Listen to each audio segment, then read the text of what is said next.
All right, it's the 23rd of July, 2025, a beautiful Wednesday morning, rather cold.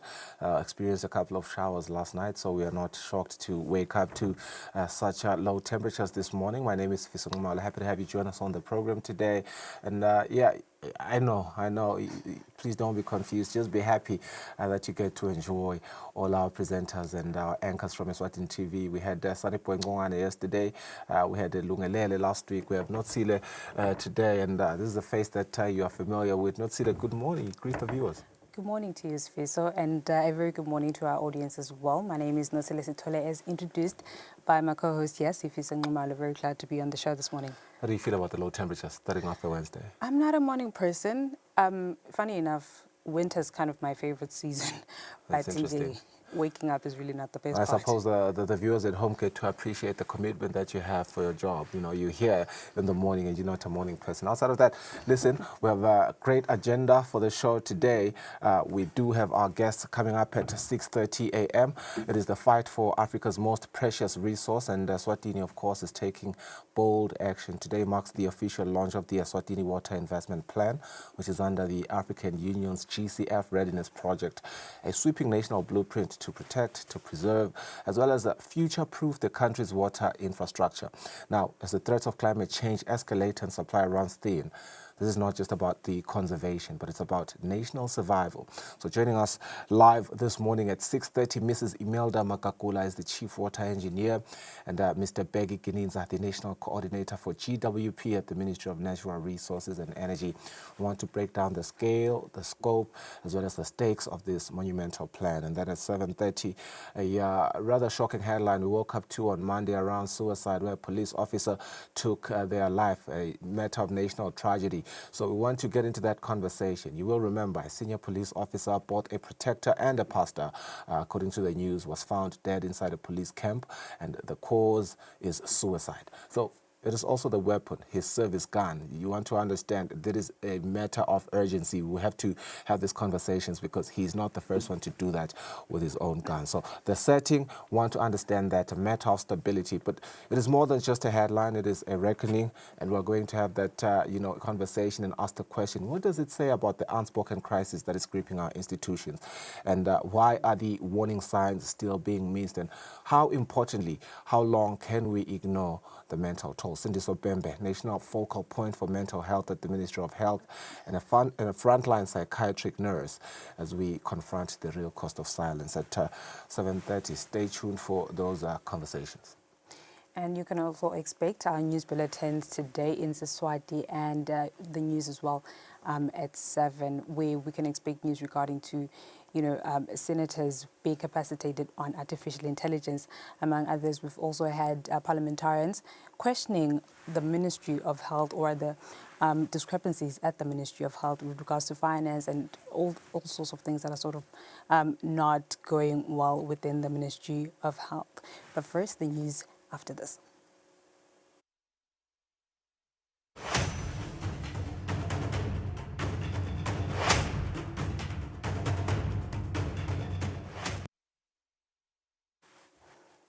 All right, our KBS paper run, per usual, we will start with the Times of Eswatini front page.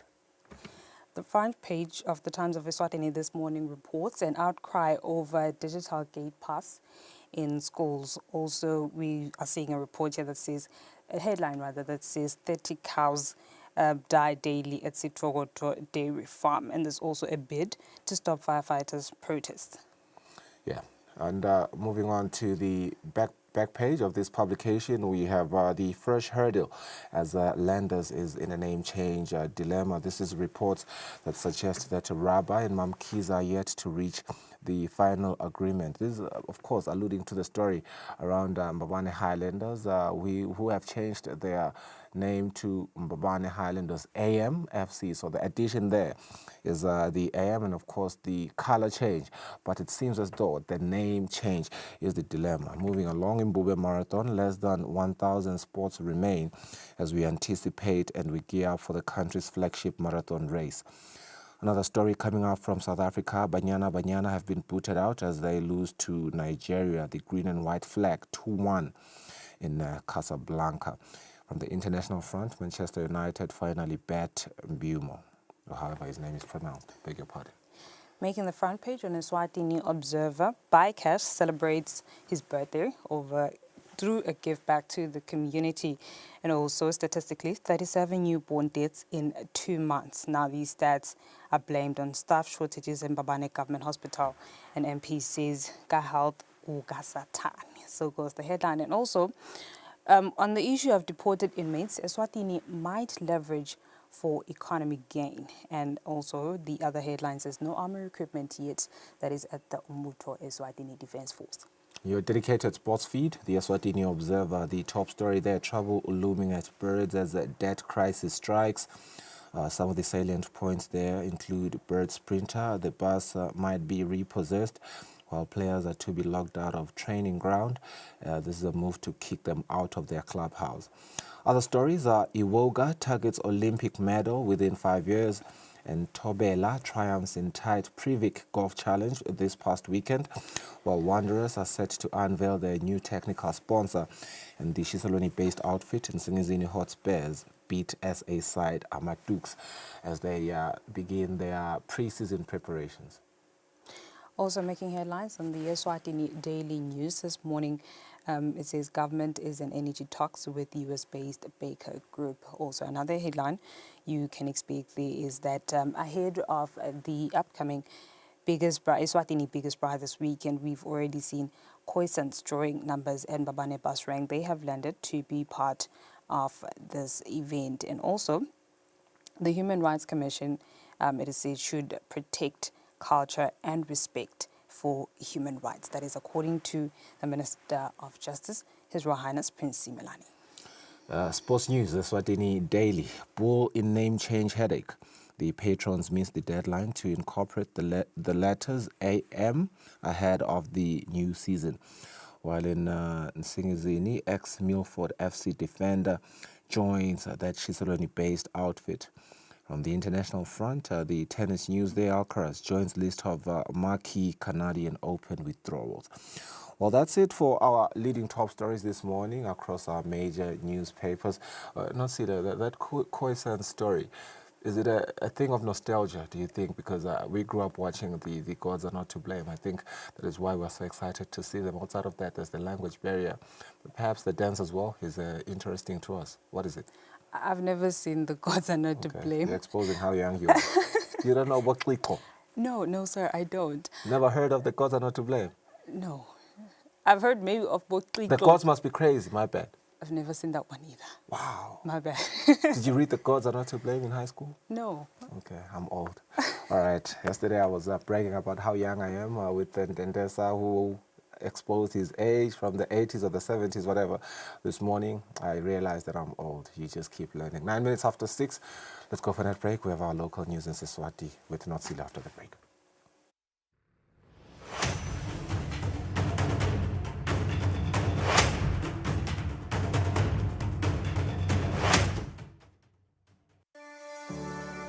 Eswatini TV has signed a code of conduct that is enforced by the Eswatini Communications Commission. We are committed to reporting news that is accurate, comment that is fair, and programming that does not amount to hate speech or the description of gratuitous violence or explicit sex. For any complaints of our programming, please contact us on 2411-9600 or email info@eswatinitv.co.za. You can also contact the Eswatini Communications Commission on 2406-7000 or write a letter to ECCOM on PO Box 7811 Mbabane. Email address is info@ecom.org.sz.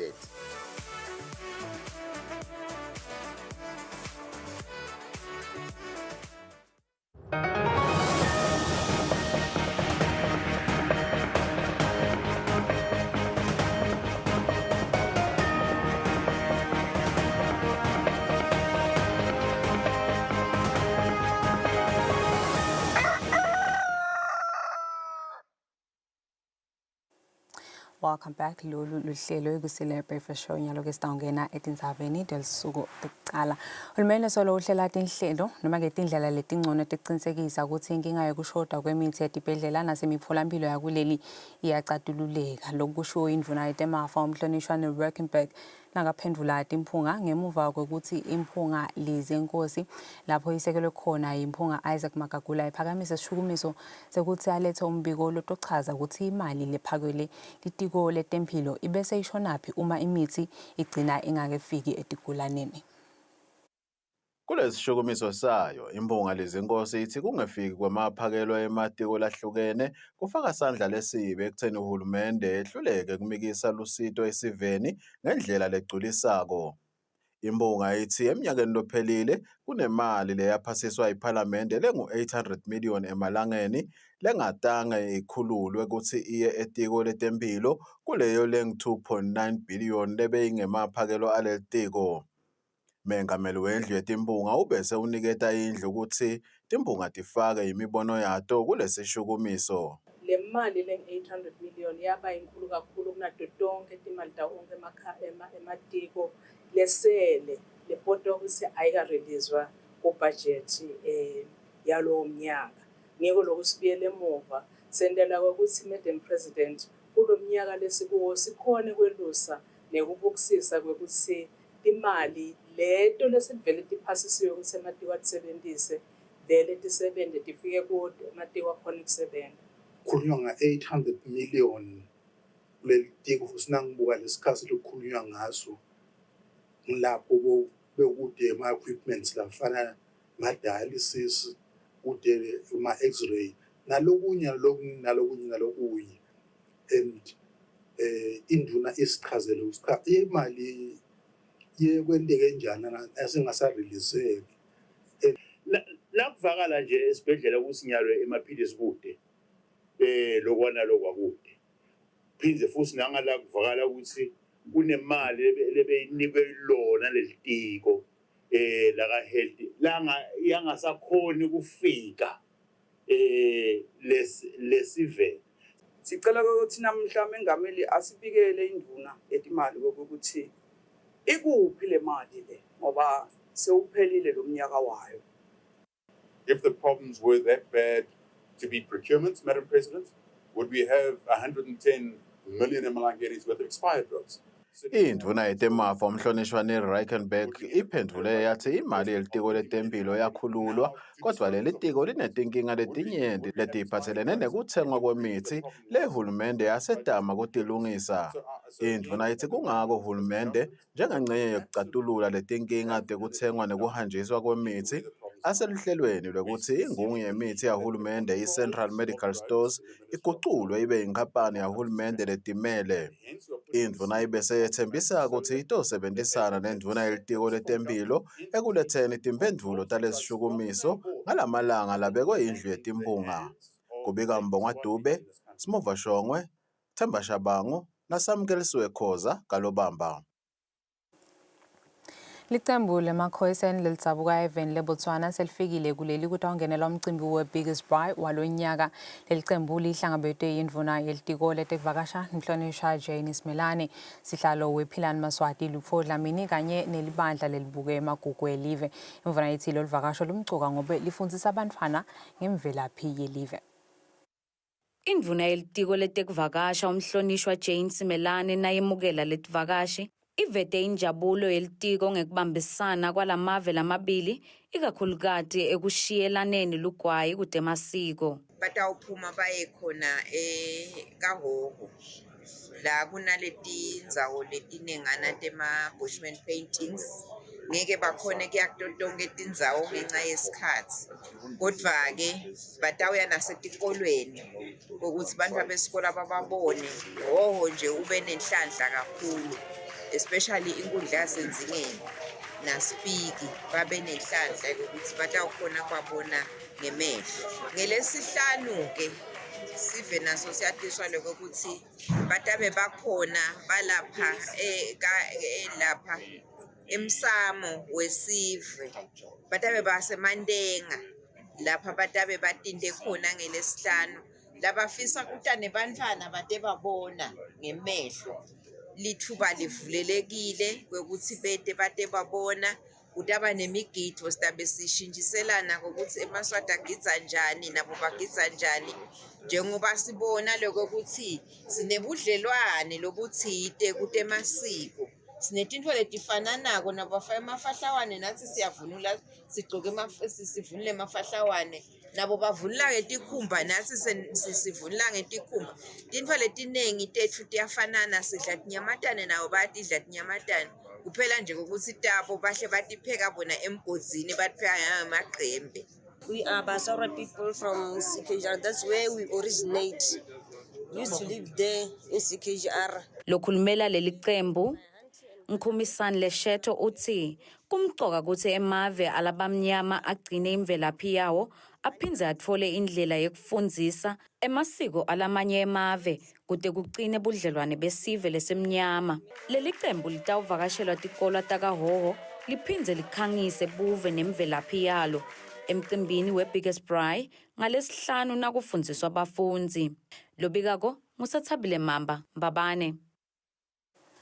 Temakhono kuleli tibonakala tikhula njengoba indvuna yelitiko letemidlalo emasiko netindzaba tensha Bonganzima seyivalelise balingisi labasihlanu labayolingisa emidlalweni lobitwa nge-The Enemy noma-ke isitha kumabonakudze eNingizimu Afrika ku-e.tv. Indvuna yithumise yakhuthaza eMaswati ukuthi achubeke nekutfutfukisa temakhono njengoba emakhono angakhona kuba indlela yekuphila yebantfu. Indvuna yelitiko letemidlalo emasiko netindzaba tebantfu labasha umhlonishwa Bonganzima ubonge lobudlelwane lobukhona emkhatsini wenhlangano yetemasiko nemakhono kanye nalabakhicita tinhlelo emaveni abomakhelwane njengoba lokhu kukhutsata intuthuko kulolu hlangothi. Lokhu senithethe laba, we have increased the audience here usitha.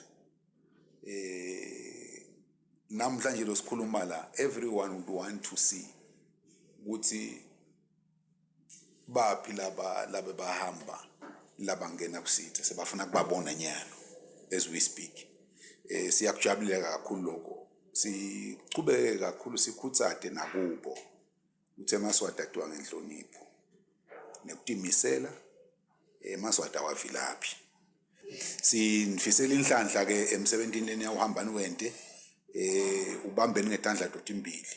Sengini leni yawuvula emathuba alamanye eMaswati ukuthi baphindze basicha sibuyele siyothatha eSwatini because labantu bayatimisela basebenta ngendlela lefanele.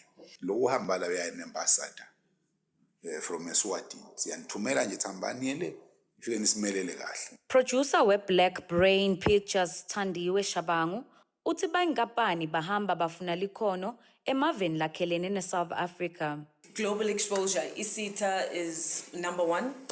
We have reached, from 2 years back, we've reached almost 5 million viewers of ISITA, and it still remains #1 today on our platform, e.tv. Shabangu uthi lo mdlalo isitha ihamba embili ngekufinyelela ku5 million webantfu mhlaba wonke. Uthi tinhlelo tekubuka inhlalakahle yabo laba labahambako kuleli setivele tikhona, kanti lo mdlalo utawuphela ngenyanga yaNovemba lonyaka. Labalingisi labakhethiwe baphume embili ngemva kokuthi i-Eswatini National Council of Arts and Culture ngekubambisana ne-Black Brain Pictures benda ema-auditions nebantfu labangetulu kwa-400 eveni ngenyanga yaFebruary lonyaka. Lobikako nguSathabile Mamba, Babane. Mengameli wetimpunga alindiwe Dlamini uthi iPhalamende yakuleli iyadzinga ukuthi ihambisane nemhlaba ukuthi isebenzise tebuchwepheshe letithuthukile i-artificial intelligence. Mengameli wetimpunga bekakhuluma ngesikhathi timpunga ticeceshwa kabanti nge-artificial intelligence emafini lapho kuchazwe kabanti ngekuthi isebenziswa kanjani kanye nematfuba lakhona.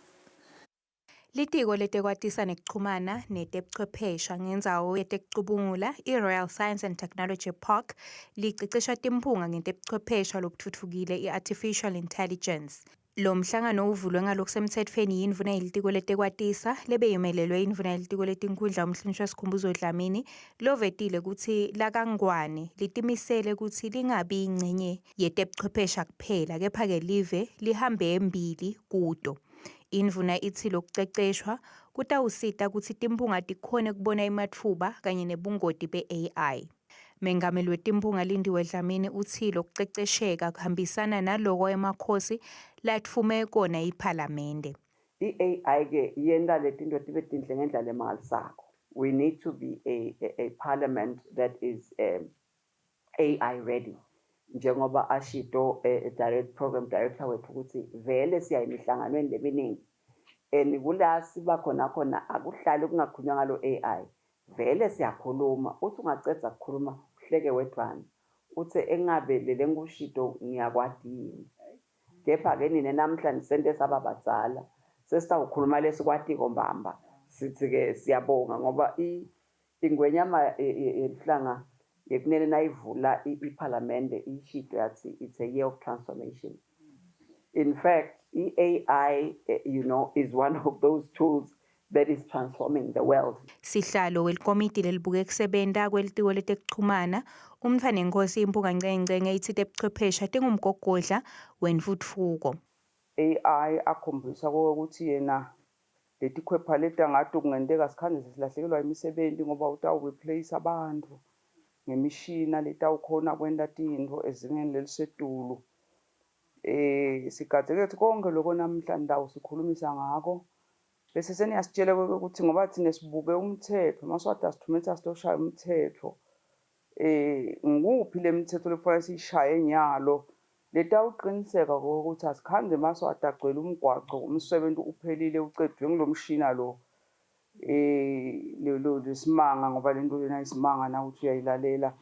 Indvuna yelitiko letekuchumana ivetile kutsi leSwatini liphokophele kutsi libe yi-Artificial Intelligence Hub lekusoloke kuhambisana ngcone kutsi lakangwane ligcine lihambe embili kutebuchwephesha. Kubika Sondomlangeni, eMbabane.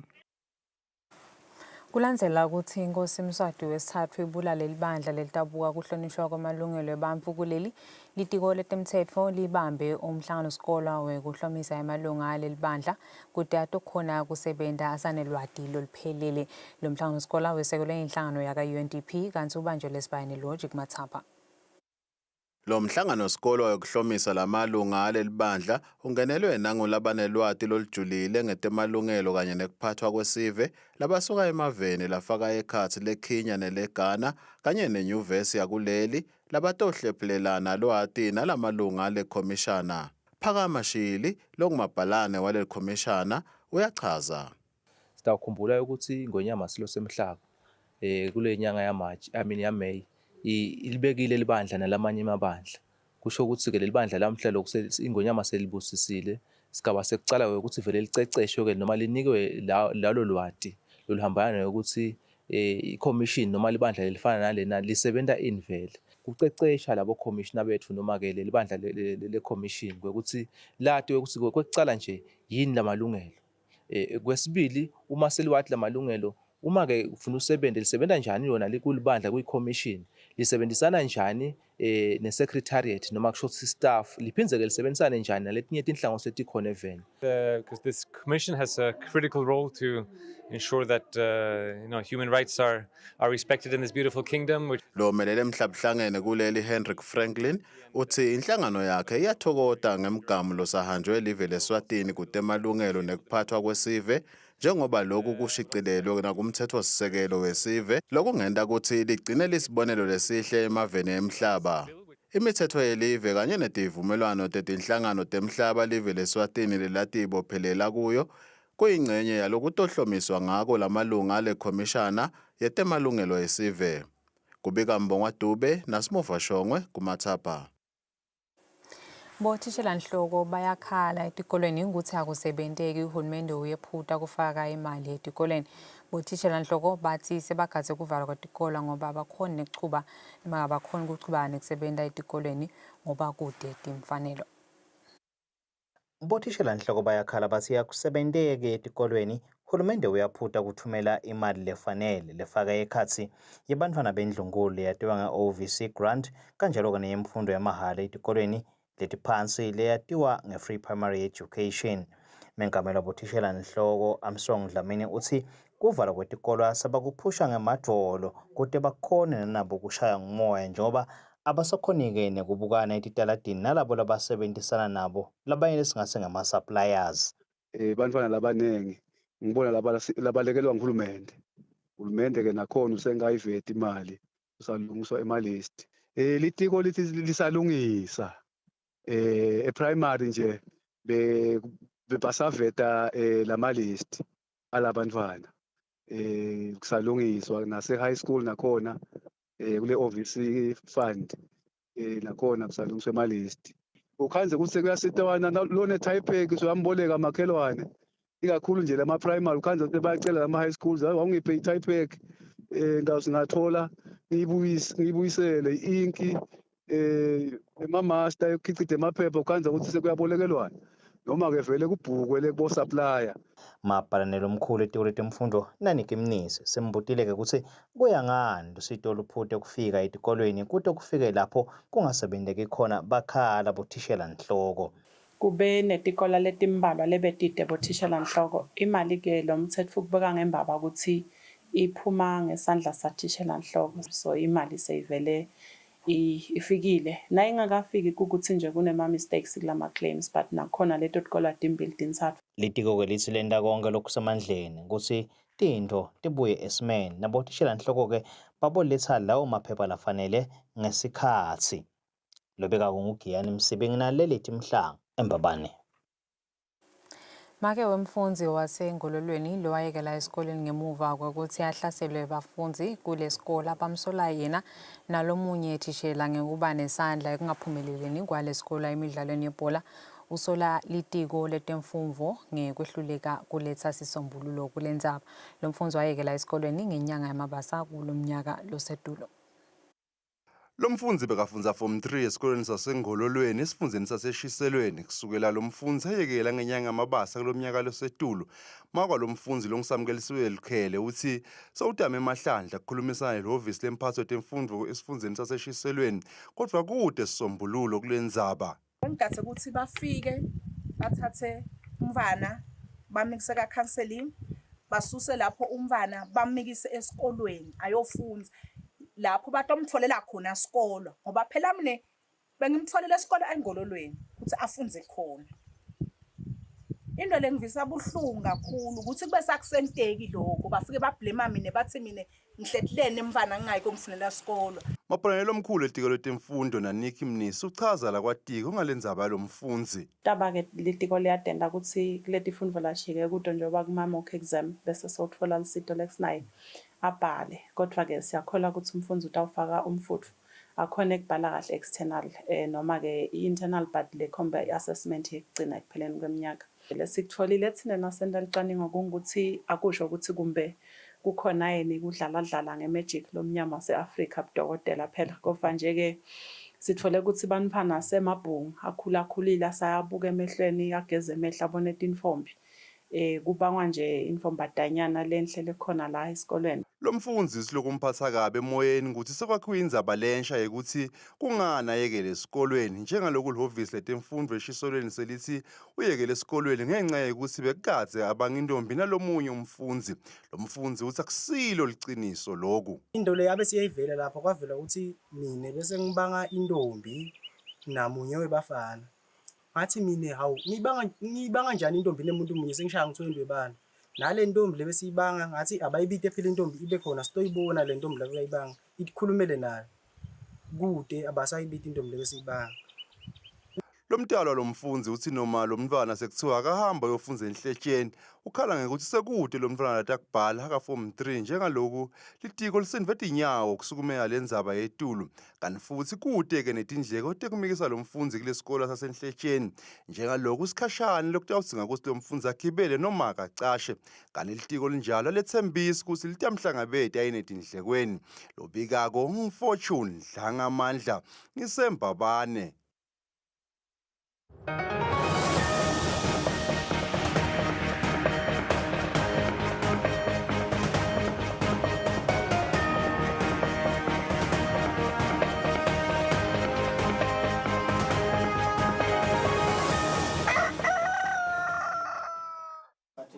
Ngakutemidlalo imvuna yetemidlalo umhlonishwa bonganzima ethili indzaba ye-sports bill ngekusebenzisana nelitiko letemafa bayayisebenta futhi ungakapheli umnyaka osedolweni itaba yendzaba yayitolo imvuna ichubeke yatisa sive ukuthi kuhlolwa kwenkundla yesive kasomhlolo kuhamba njani imvuna bekhulumana lomsakato eMbabane.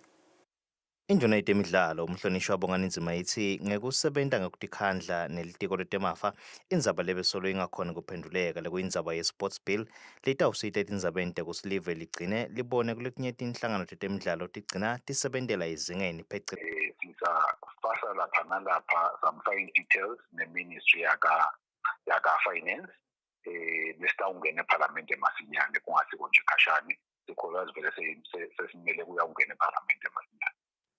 Sports bill sisebenta singaphasiswa ephalamende lokusho ukuthi nyalo next step yethu ukuthi sifake ephalamende and then after saphasiswa ephalamende sesiyakhona uku-operationalize.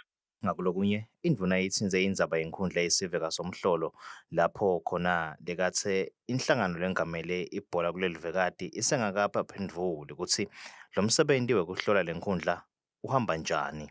Sikubonile ukuthi lokuningi babebathi asikulungise ku-in place kuloku bebasivalele kona stadium kodwa ke sisengakayitholi i-report from them ukuthi stadium siyaphasa noma siphasi sikade i-report letawubhalwa bona badala abalabe bafikile batawucompile i-report bayinikete CAF bese CAF yasibhalela so yasitshela ukuthi ingabe simanjani thini in terms of uphasa kwe-stadium.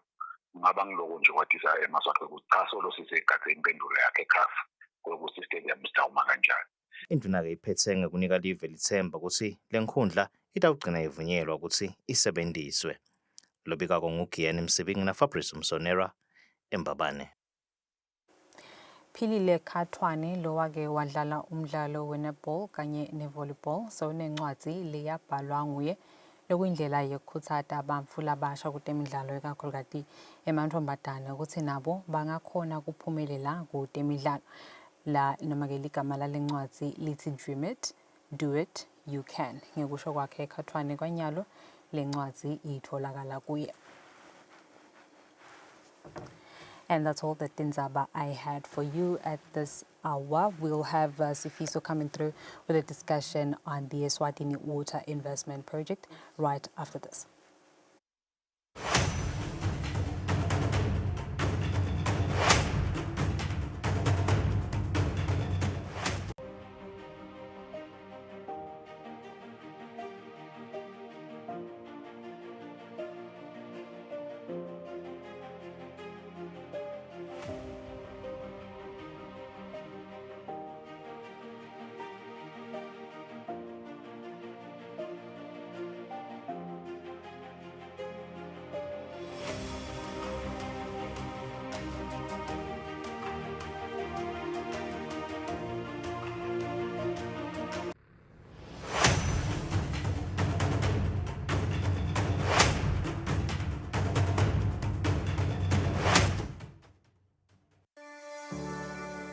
Eswatini TV has signed a code of conduct that is enforced by the Eswatini Communications Commission. We are committed to reporting news that is accurate, comment that is fair, and programming that does not amount to hate speech or the description of gratuitous violence or explicit sex. For any complaints of our programming, please contact us on 2411-9600 or email info@eswatinitv.co.za. You can also contact the Eswatini Communications Commission on 2406-7000 or write a letter to ECCOM on PO Box 7811 Mbabane. Email address is info@ecom.org.sz.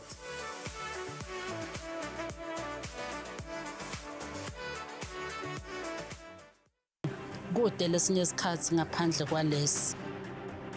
Aba-researche, bafunze. Being risky means ukuthi nalokuwa kwayo kulula. Nathi kufuna senze ukukhiqiza lokhu sekungile.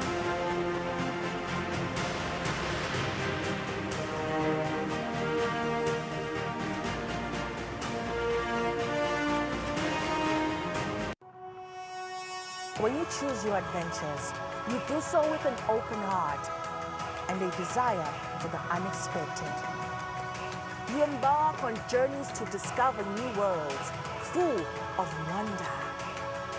You choose a path to awaken your senses, a world to make you look up and realize just how inspiring this life can be. Arrive and awaken your heart. Explore life in ways only thought possible in your dreams. Discover just how far you go to expand your understanding of life's greatest mysteries. There's just one place on this planet with so much to offer. Now is the time for you to have the royal experience.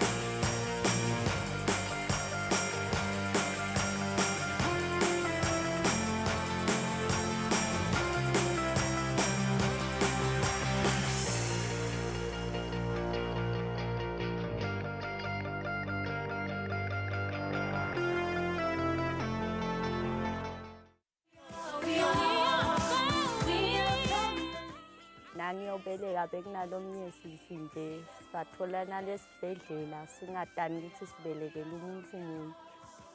Ngingasho ukuthi umntwana ngiyamehlika ngomuzi. Sathi ngathi umlahle. Mina bengiphila impilo yokuhlala ngigijima ngaso sonke isikhathi ngekuba bede badala. Ngakumva nami ngitolala naye emapayipini kuNkulunkulu tosisifa. Akabuyele emuva akhulume amaqiniso. Asukuyanyaza tena. Angithethi. Into wathi ngimdala. Akasudlala lo mntwana ngakho.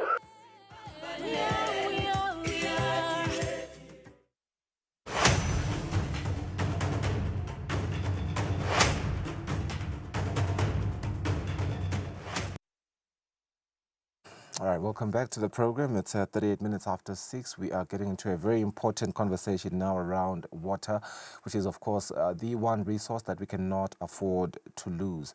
And Eswatini is making a move to protect it. And this morning, we are going to see the launch of the Eswatini Water Investment Program by the Ministry of Natural Resources and Energy. Well, part of the African Union's GCF Readiness Project, the goal is to, have climate-resilient infrastructure, smarter water systems, and a future where scarcity doesn't stall development. We have Mrs. Imelda Makakula, who is a chief water engineer who's worked on the nuts and bolts of this plan, as well as Mr. Begi Gininza, the national coordinator for GWP, Global Water Partnerships, driving the partnerships as well as the policy push behind it. Very good morning to the both of you and welcome to the program. Welcome to the VST. So I apologize for making you guys wake up early today. It's part of the work. It's part of the work, and today is the launch anyway. I'm sure the excitement, you couldn't sleep. Yeah. But Peggy, let me start with you. You know, it's such an important program, but maybe we want to start with the foundational framing, just for the benefit of the viewer, to help them appreciate what it is that we are talking about. What exactly is the Eswatini Water Investment Program, and why was now the moment to anchor the AU Africa Investment Program framework? Thank you very much. Water is really the most important resource, particularly in Eswatini and particularly the whole of Africa. So the African Union took it upon themselves to make sure that this is one of their key pillars in driving development in the whole of the continent.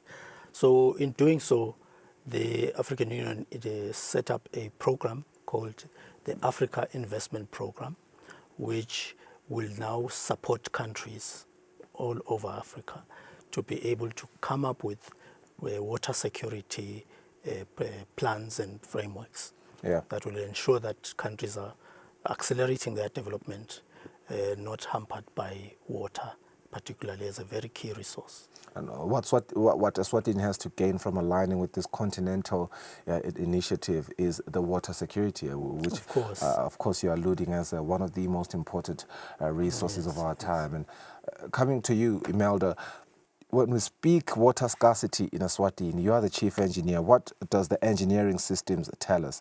Are there specific patterns in usage, in storage, of course, or laws that push your department to say, we need a coordinated plan right now? Paint that picture for us from a technical standpoint. Thank you very much, and thank you to our listeners this morning. Water is a very critical resource, and each time we look at it now coming from a water security point of view, we are seeing changes in climate patterns. The delayed onset of rains. We used to see our rains coming through maybe by September, October, sometimes as late as November, which means that our driest month, which used to be September in our analysis of hydrology, we now find that it tends to be prolonged. And at such times, it's summertime, where most of our water users, the irrigators, are drawing lots of water from the systems. And if the rain delays, you find that we end up getting into rationing mode. We also see that our water infrastructure, in terms of the changing climate patterns, we need to be monitoring it in such a way that early warning systems are in place so that the droughts and the floods were able to take care of them. Like now, as we plan for dams, we make sure that we are planning even for floods that are greater than your 100-year flood, maybe even 1 in 10,000 years, the highest maximum probable. So in terms of us planning for water projects, we are not looking at just water scarcity. We're also looking at the changing patterns which comes with the frequent flash floods, flooding. What can we do to make a water secure Eswatini and infrastructure development that is aligned with the changes in climate patterns? So from a water resources perspective, we are seeing that water use, the demands have increased over time, and the resource remains limited. So if we don't invest and build more infrastructure, if we don't invest and make sure that we have good monitoring and management systems, that will help us to make on-time decisions so that the little water we have per time, we're able to maximize its use, conserve it, and prolong its usage amongst the varying and diverse water-using sectors. I appreciate how you decode and decipher that, removing it from the margins of it, coming off as something that is abstract and something that we can all really understand. But you seem to have like a very committed emphasis on the idea of a climate resilient infrastructure being critical now more than ever. And I want to speak to that because in practical terms, climate resilient water infrastructure, what it really looks like. I mean, you're speaking of early warning systems, you're speaking of dams, smarter irrigation systems. What does it really look like in practical terms? Thank you so much. I think as we look at building climate resilient infrastructure, we are looking at starting with design of the infrastructure itself. Okay. By this time when we are designing, we're not just looking at the hydrological figures as we know them, but we extend issues in terms of your design being able to cater for large floods that we may not have seen in the past, but which are now probable due to climate change. We also want our dams bigger than before, because now we know that we must have an assurance of supply over an elongated period of time. Because in the past, you'd find that storage that would cater for water use for 1 year for maybe irrigators, now you may need 1.5 to 2 years, because the drought periods are now longer and more frequent. Right. So as we are doing our infrastructure, we need to consider what are the climate patterns around floods, around droughts, around the delays, around increased temperature, so that even as we are building our dams, we are making sure that we are building in places where there's reduced evapotranspiration, or catering in the design for excessive evapotranspiration due to the temperature increases brought about by issues of climate change. Okay. Yeah, it almost went technical there, but then you brought it back, and I was able to follow. Let me wrap you back in, Mr. Giniza. Yeah. You know, we often see issues around water scarcity and water investment and water planning. We see a lot of fragmentation. Yes. Working in silos of municipalities. Of course, there's donors, there's ministries, everybody working in silos. Do you have mechanisms that you have sort of implemented to make sure that there's an ensured integration and sort of shared accountability in this partnership, in this program? Actually, thank you for that question, because this is really at the heart of the program. Achieving water security means water for everyone and for all needs. And following the vision the country has put before us, we really want to make sure that we set a path that is aligned with the economic development. Ensure that all the partners, because where I'm coming from is also the Global Water Partnership, which Eswatini brings together different stakeholders. And we want to sing the same tune by making sure that we all put our needs in the same basket through this investment program. And we have long-term, all-inclusive, including issues of gender and youth, that will actually propagate the needs together. I mean, an example would be, in the past we were able to develop our resources based on a particular need. Right. Then later on you'll find that next to it, people want water for drinking, yet we have been focusing on agriculture alone. So we want now a comprehensive plan that will ensure that when we send water to Spofane, we are actually making sure that the water for agriculture is going to be provided, water for energy is going to be there, water for domestic use and other industries will also be part of that plan. And we do it once. And I really appreciate the fact that you mentioned that at the end of it all, as it culminates, it is for the people. In the many salient ways that it is for farmers, you know, for, you know, eating at home, for cooking, for whatever it is that you mentioned. I know engineering has to meet everyday life. Imelda, let's speak about that. How do you make sure that the priorities under this, you know, this program, under this plan, really prioritizes the everyday life of Emaswati? We're talking the rural farmer, the modern farmer, the urban farmer. We are talking everybody that should directly benefit where access has historically been uneven. Following up, thank you so much. Following up from what my colleague has just mentioned, in that we are working towards SDG 6, Water for All, meaning that at this time when we are working from an engineering perspective, by the time we're doing our planning, we include all the stakeholders.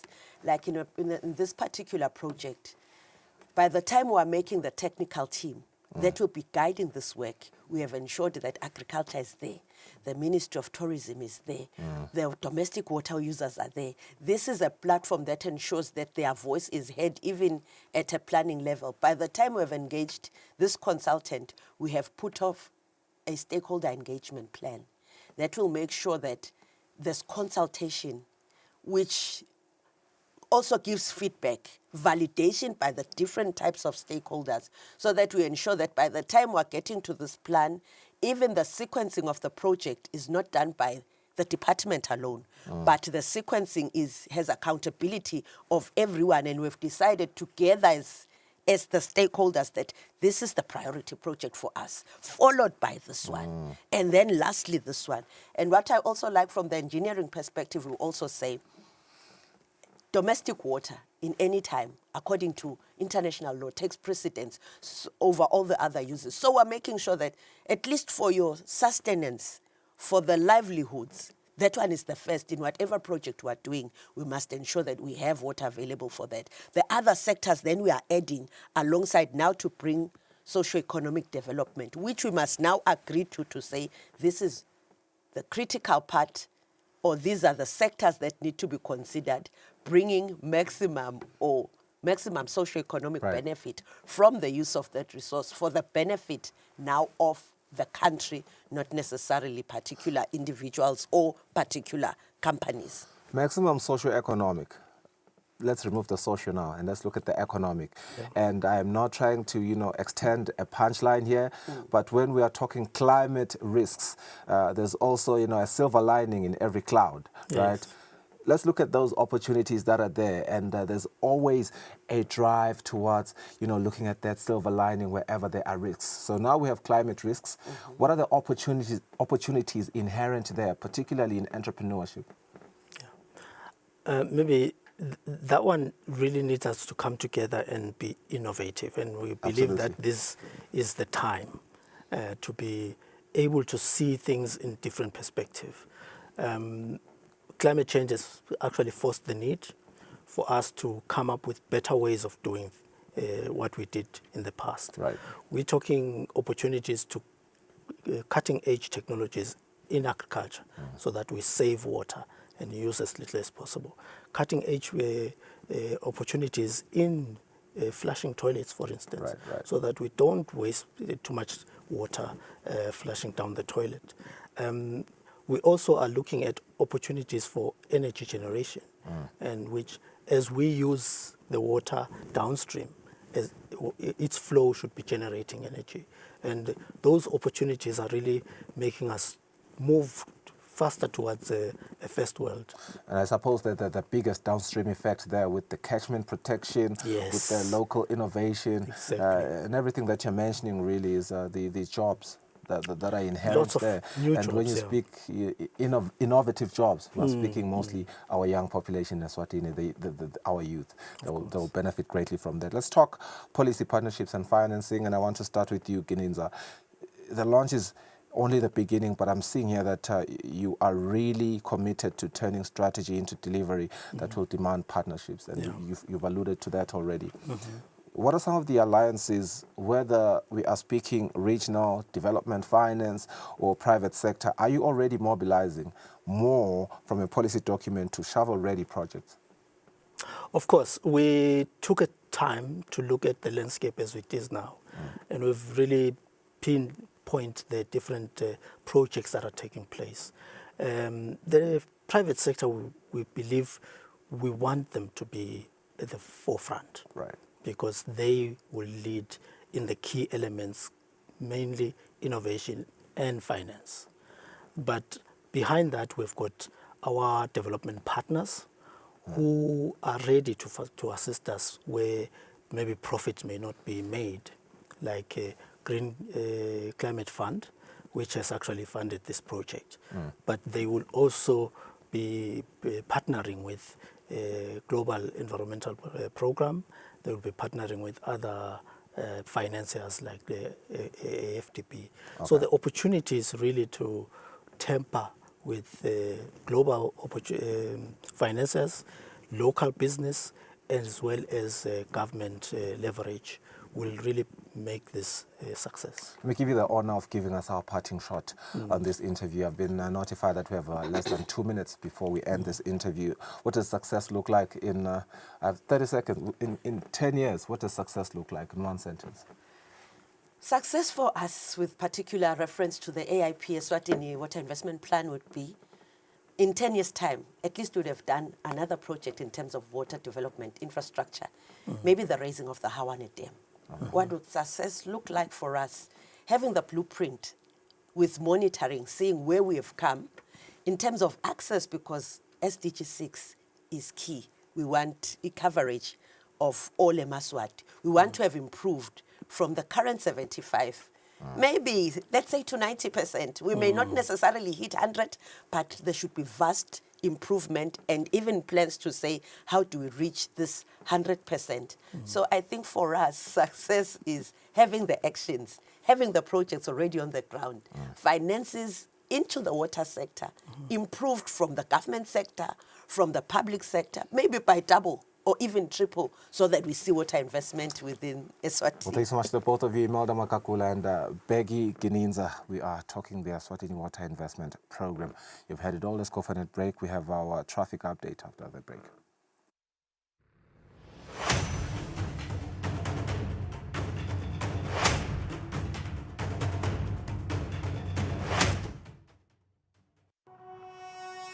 When you choose your adventures, you do so with an open heart and a desire for the unexpected.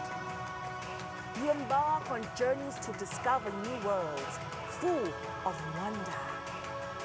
You choose a path to awaken your senses, a world to make you look up and realize just how inspiring this life can be. Arrive and awaken your heart. Explore life in ways only thought possible in your dreams. Discover just how far you go to expand your understanding of life's greatest mysteries. There's just one place on this planet with so much to offer. Now is the time for you to have the royal experience.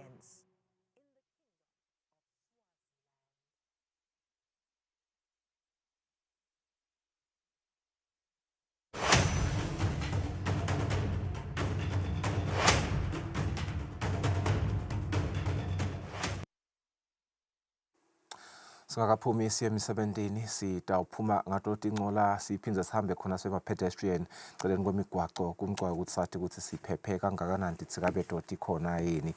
Ngcamana sikuvuselela omhla ekuseni Khubonye Wandlovu engabe sinjani simo semgwaco? Anguvusele ngabanye Nkosi ngiphinde ngivusele naye umbukeli wemsakato Iswazi TV. Imigwaco yelive laseSwatini sesihlolile lesinako nje ukuthi labatawuthi banyuke eMalagwane kuneloli lefele ekhathi emgwacweni. Tikhona ke timphawu temgwaco letibekiwe kuxwayiswa bona abashayeli bayexwayiswa ukuthi abashayeli ngekucophelela izinga labo kunaka libe ngilezetulu kakhulu. Ngalokunye Big Band uyachubeka umsebenzi wekuvuna wona umoba tikulumba nemaloli tiyaphithithela tingena khona emshinini. Bashayeli ke baxwayiswa ukuthi akube khona beketelelana usakuchubeka lo msebenzi lo ukuze phela wonke umuntu atawuhamba abe ngilophephile asasebenzisa yona imigwaco. Ngalokunye tiba netemgwaco letingasebenzi eSwatini ngileti tasikamanzini eRemand Center. Bashayeli ke baxwayiswa nakhona ukuthi abanikani inhlonipho babeketelelane phela. Lofike kuqala anikwe lithuba lokuthi ahambe kuqala. Ngalokunye tinkomo tiyabonakala emigwacweni liyahlukahlukene even eSwatini. Ikakhulu nawusuka khona kumhlaba ubomvu ubheke khona eBhunya, emkhuzweni ubheke khona eBig Band. Siyatibona emgwacweni nawusuka khona kukhula ubheke khona eBig Band. Lo nhlupheko una usuka khona ubheke khona kulukhula. Bashayeli ke bayexwayiswa ukuthi abashayele ngekucophelela okukhulu izinga labo lekunaka libe ngilesetulu kakhulu. Sisaqhubeka nekuhlola yona imigwaco yethu kumathapha kuyaphithithela nyalo ekuseni. Linani-ke lebantu labahamba ngetinyawo lisetulu kakhulu. Uxwayiswa nje kubo bonke abasebenzisi bemgwaco ungabe uhamba ngetinyawo noma uhamba ngemoto lokuthi akube nekuhloniphana nekubeketelelana phela kulesi sikhathi sasekuseni. Ngalokunye bashayeli batawuthi bahambe khona etindaweni lapho khona kuphithithela khona abantu abesikolo. Bayexwayiswa ukuthi abagweme konke lokungabaphathamisa basashayela banciphise lidubane labo ukuze bantwana bangalimali. Singako lesinato ngikhabe ingozi. Wakhulu Khubonye Wandlovu ngileyo ke traffic update nebengosi lenhle sethembe ukuthi nitawukhumbula ukuthi uma nikhuphuka Malagwane kube nengodi lebekhona khona ukuthi ke nivule emehlo nicaphele letoti itsikabeto leto. Ngaphandle kwaloko sina nothi lesitholelo tawusiphatha indzaba tetfu tesingisi masibuye emarket.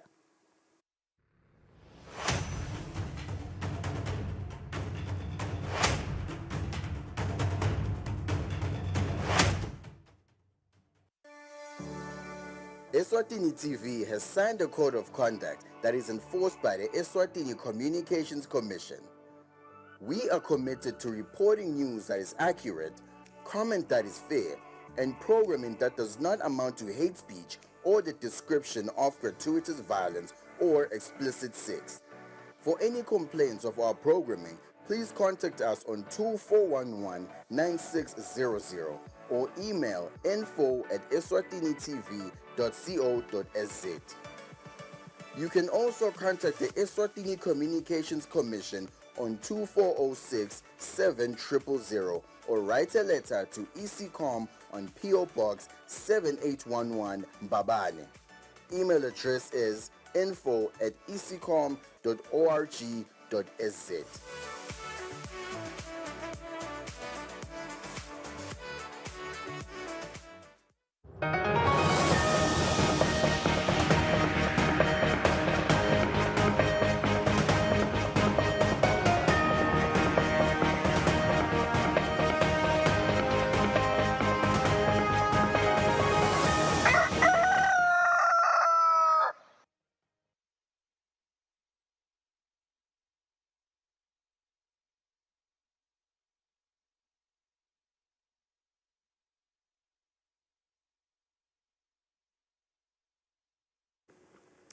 Welcome back. You're still watching Kusile Breakfast Show right here on Eswatini TV. Moving on to our news bulletin at this hour.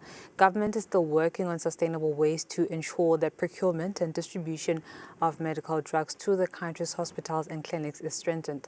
This was said by the Honourable Minister for Finance, Nuremberg, when responding to a motion by Senator Nkosi, as seconded by Senator Isaac Makakula, who, among other things, wanted to know why part of the budget for the Ministry of Health in the 2024-2025 financial year was not released.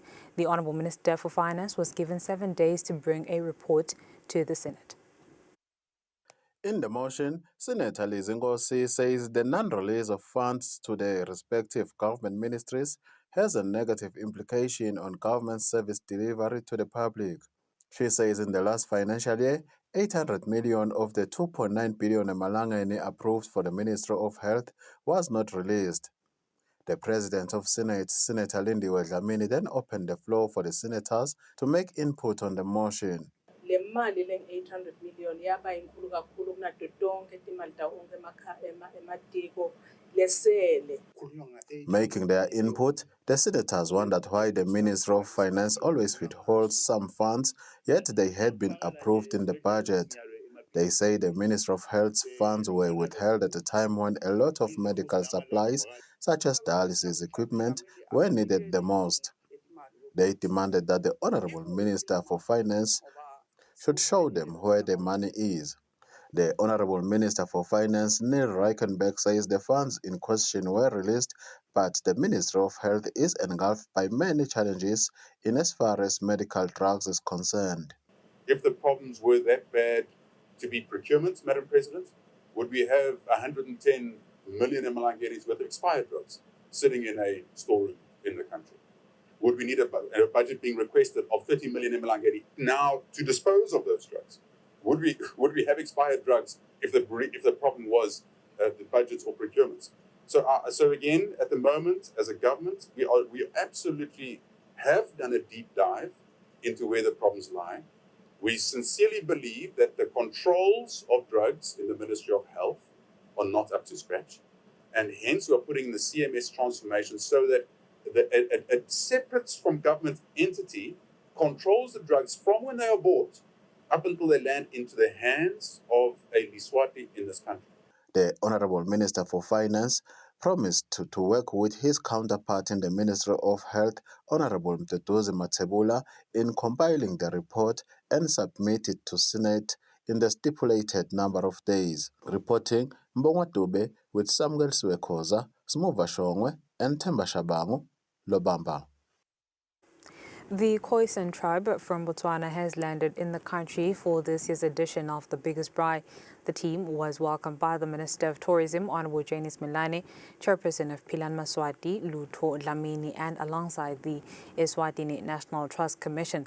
The Minister pointed out the importance of this visit as one to enlighten children on history.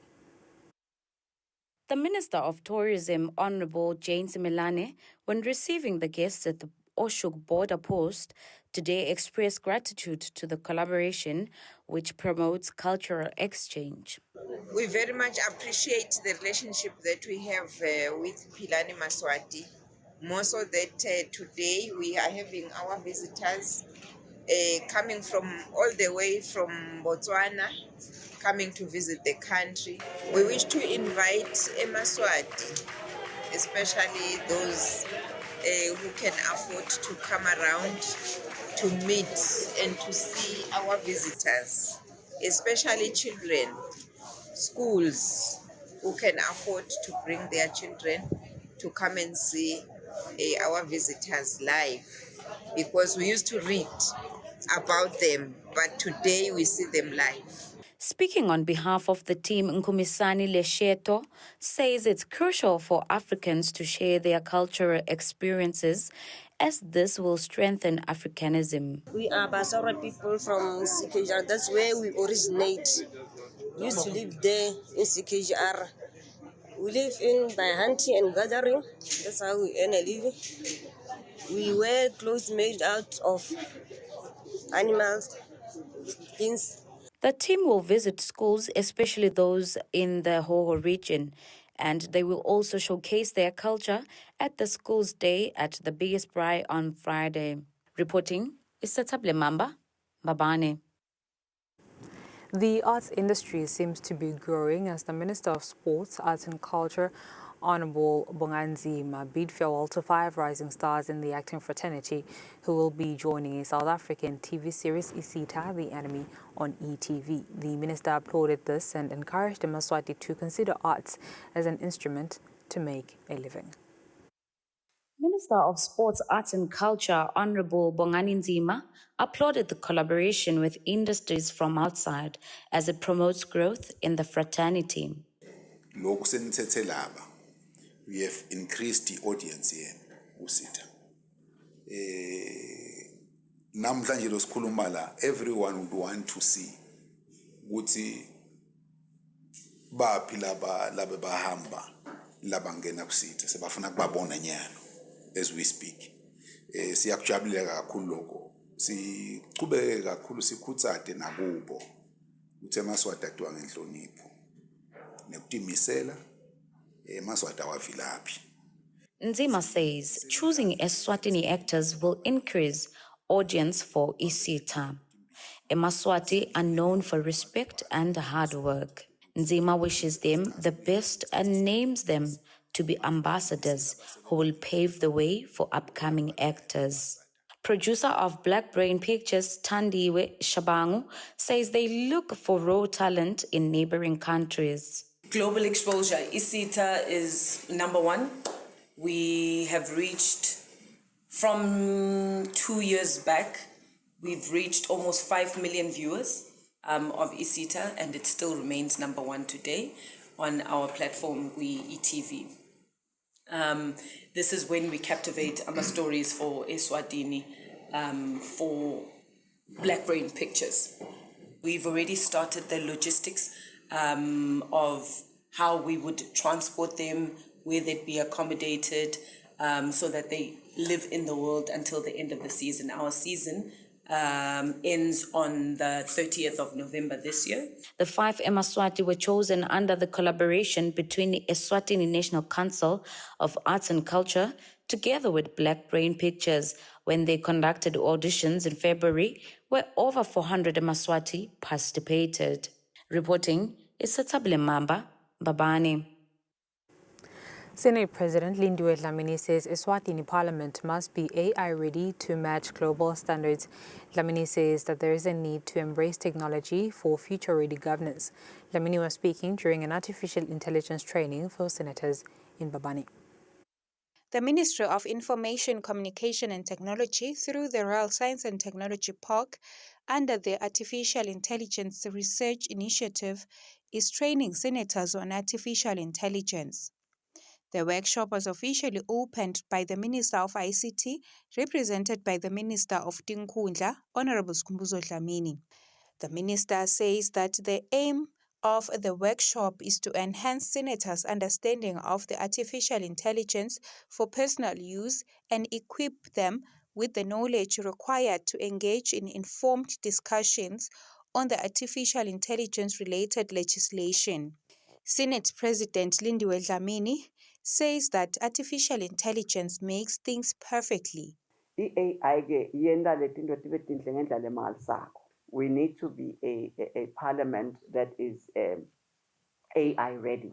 Dlamini says that it is important for senators to be capacitated on artificial intelligence as it is in line with Their Majesty's vision. Dlamini says that His Majesty stated that this is the year of transformation and Parliament must be ready to adapt to emerging technologies. Princess Senator Ngenge Ngenge, the chairperson of the ICT Portfolio Committee in the House of Senate, expressed appreciation for the training, saying it will help clarify the concept of artificial intelligence. AI akhombisa ukuthi yena letikhwepha leti angathi kungenteka sikhane silahlekelwa imisebenzi ngoba utawureplace abantu ngemishina letawukhona kwenta tintfo ezingeni lelisetulu. Princess Senator Ngenge Ngenge says that while artificial intelligence can improve efficiency, it may also reduce the need for human resources, and this workshop is key in understanding the implications. The workshop comes at a time when the Kingdom of Eswatini has set an ambitious goal of becoming an artificial hub in the region. Reporting Sondomlangeni Mbabane. Following the appointment of commissioners into the Commission on Human Rights and Public Administration by His Majesty King Mswati III, the Ministry of Justice and Constitutional Affairs is hosting a workshop to capacitate members of the Commission with vital tools they will need as they carry out their duties in the Commission. The workshop is held with the support of the UNDP and is being held at Sibain Lodge in Matsapa. The capacitation workshop for members of the Commission is facilitated by international experts from other African countries such as Zambia and Kenya, as well as local experts from the University of Eswatini. Speaking on behalf of the Ministry of Justice, the Undersecretary Gugun Sibande says the effective execution of the Commission's duties requires dedication and integrity. We envision a commission that is proactive, responsive, and deeply engaged with all sectors of society. A commission that not only addresses grievances and investigates complaints, but also actively promotes a culture of respect for human rights and ethical conduct across all levels of governance. The Ministry of Justice stands ready to collaborate with you in building a more just and equitable society for all people of Eswatini. The United Nations resident representative Hendrik Franklin says his organization appreciates the effort by the kingdom to uphold human rights and will continue supporting this cause as the kingdom stands to be a shining example to other countries. Because this commission has a critical role to ensure that human rights are respected in this beautiful kingdom, which is important not just for the peace and stability and economic growth, but also for foreign direct investment and overall sustainable development in the kingdom. And I would also like to encourage the country to get through the new human rights bill, which will be very important. It's to be fully aligned with the Paris principles, and this bill and the law eventually, will give, the space for the Commission to work, independently and undertake its important function. The obtaining laws and constitutional provisions, as well as international instruments that the kingdom is signatory to, form part of the content to be shared with the newly appointed commissioners. Reporting, Mbongwa Dube, Smuvashongwe, Matsapa. Despite being the backbone of Africa's economy, micro, small and medium enterprises face climate risks and lack access to sustainable green financing. The governor of the Central Bank of Eswatini says empowering MSMEs as agents of change is not only a matter of funding, but also the absence of policy incentives and the technical know-how to make green transitions. This was during the AFI CBE training on the greening of MSMEs held at the Happy Valley. Micro, small and medium enterprises remain vulnerable to climate change impacts. Many operate in climate-sensitive sectors such as agriculture, Yet they lack adequate access to affordable green technologies, climate insurance, and sustainable financing options. Speaking during the regional training on greening MSMEs, Nomcebo Hadebe, the head regional officer for the Alliance for Financial Inclusion, says there is a need for a regulatory approach to green financing as climate change impacts can cost the African continent 5% of its annual GDP. A just transition to green economies for MSMEs requires access to affordable finance, which is what we're good at as we sit here, to develop products and services that ensure access to financial services is tailor-made for capacity building. And the policies that we make must also incentivize sustainability while safeguarding equity. The governor of the Central Bank of Eswatini, Dr. Philip Mnisi, underscores the need for regulatory frameworks that enable environmentally sustainable growth without stifling the development of small businesses. Climate change poses significant threats to SMEs, especially in developing countries, affecting their competitiveness and sustainability. In Eswatini in particular, SME loans as a proportion of banking assets, according to the report May 2025, account for 19.3% and contribute 3.4% on the country's GDP. It is clear from these figures that more needs to be done to promote access to finance for MSMEs. Climate financing expert Ruben Wambui touched on the impacts of climate change on MSMEs, adding a cause for concern that there is very little adaptation finance in the region. I think one is just the capital pool. There's very little adaptation finance on the continent. And one reason is because of just the commercial value. At a time when African economies, including Eswatini, are under pressure to build climate-resilient systems and adopt green economy strategies, the training aims to strengthen technical capacity among financial regulators on how to promote green finance for MSMEs. For Eswatini TV News, Nonsile Sithole, Vumingo Sinzenisa and Derek Msibi, Happy Valley, Ezulwini. Eswatini has adopted 10 African standards in readiness to trade under the AfCFTA agreement.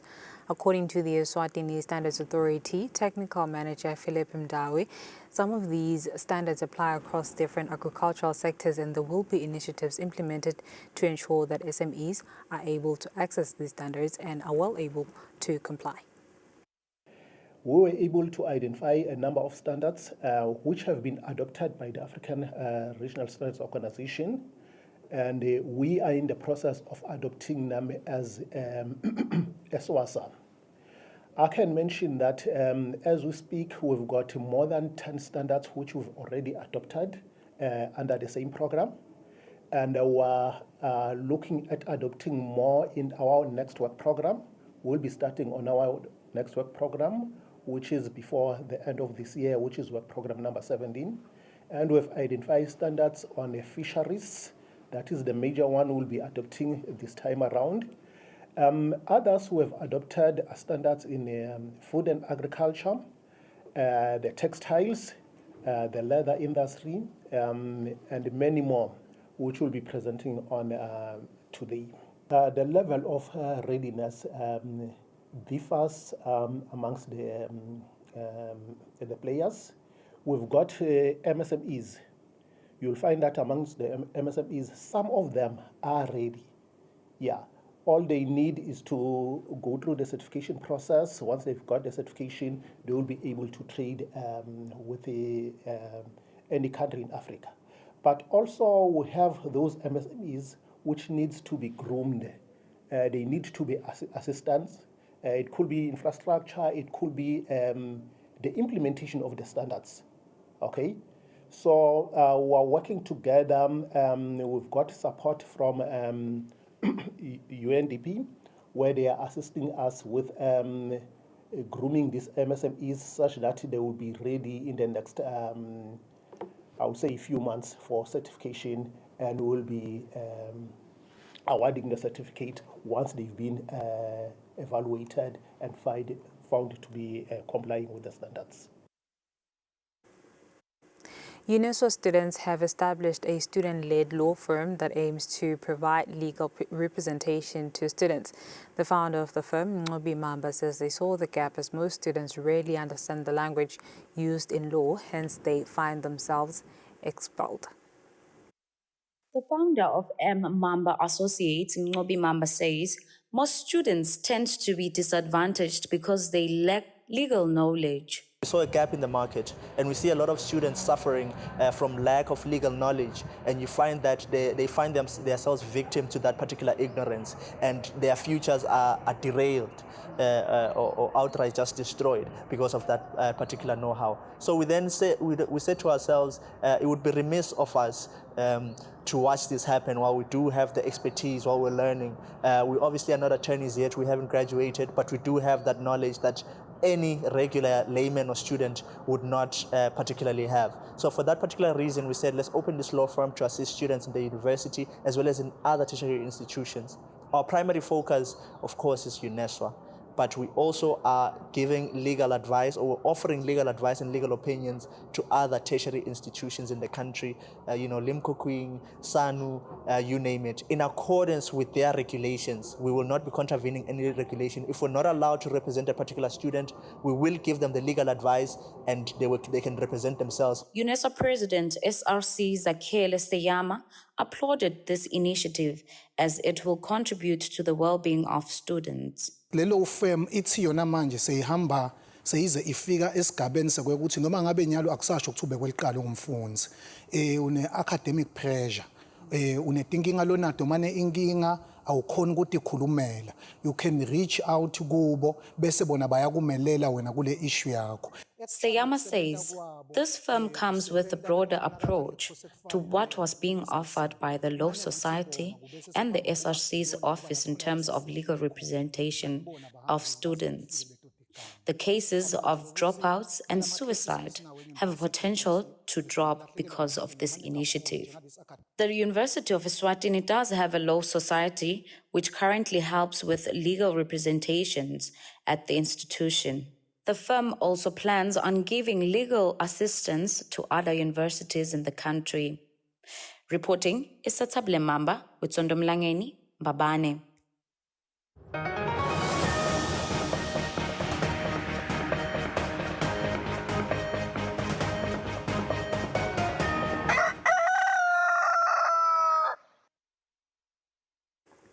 And in international news, as Ukraine and Russia prepare for new talks, Kyiv says its top priority is the return of over 19,000 children allegedly deported to Russian foster families, a move Ukraine and the UN call a war crime. Meanwhile, Russia continues overnight assaults on cities like Sumy and Odessa and insists on keeping territories it currently occupies, including Crimea.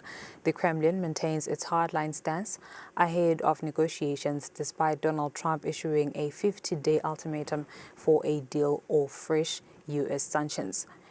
Aid groups warn must have further round of direct talks between Russia and Ukraine to be held on Wednesday in Istanbul. President Zelensky stopped short of celebrating.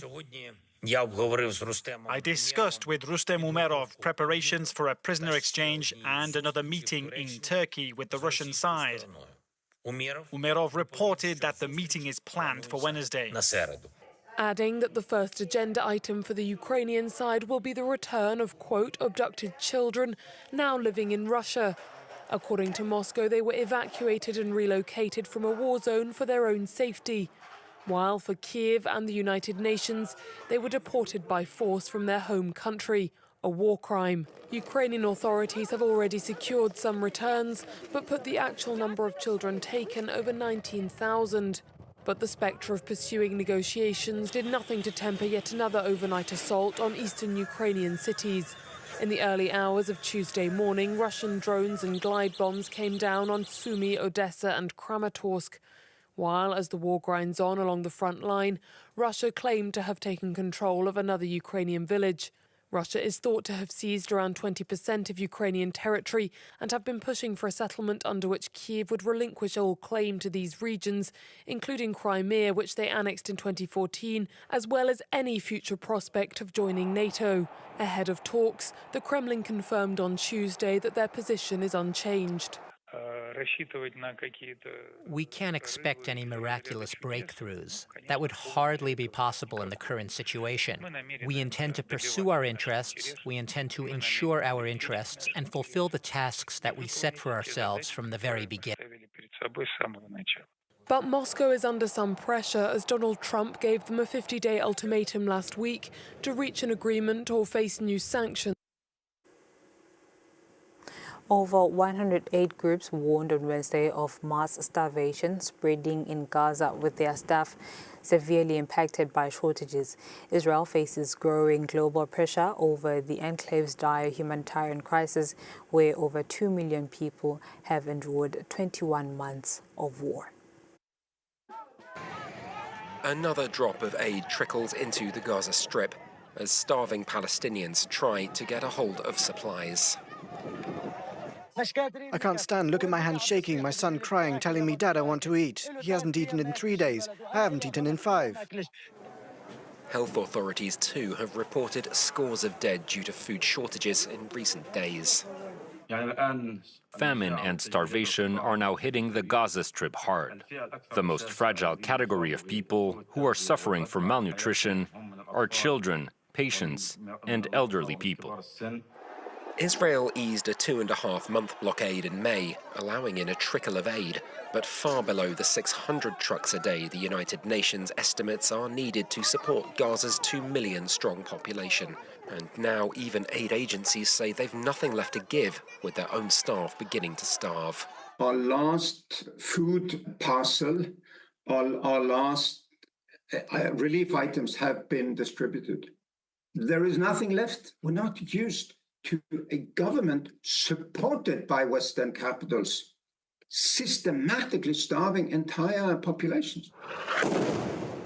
Israel blames Hamas for stealing aid that does enter, something it denies, and downplayed reports of Palestinians being fired on as they attempt to retrieve it. But aid groups say Israel's held up hundreds of supply trucks on its side of the border without letting them through, sparking international reaction. We need look no further than the horror show in Gaza, with a level of death and destruction without parallel in recent times. Now we are seeing the last gasp of a humanitarian system built on humanitarian principles. Talks seeking a truce have dragged out for weeks, even with US pressure, leaving no sign of any chance for aid to resume at higher levels.